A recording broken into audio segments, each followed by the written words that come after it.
I have a friend, Dean Kamen, who you may have heard of, who invented the Segway, that two-wheeled scooter. So he is the most prolific inventor of our age. He has more patents than Thomas Edison ever had.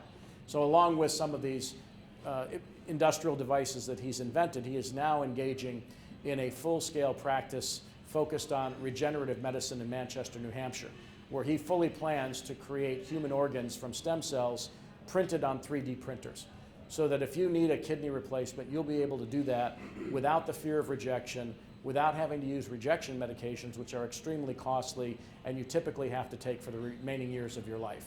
That's just one facet of this. There's a scientist at Harvard, David Sinclair, who along with Juan Carlos Belmonte at the Salk Institute in Southern California are working on stopping the aging clock altogether.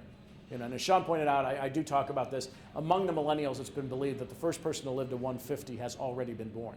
So if you're a tail end baby boomer like myself, your statutory Social Security retirement age is 67. If we lived to 150, you would spend 83 years in retirement. That would be the longest single thing you did in your life.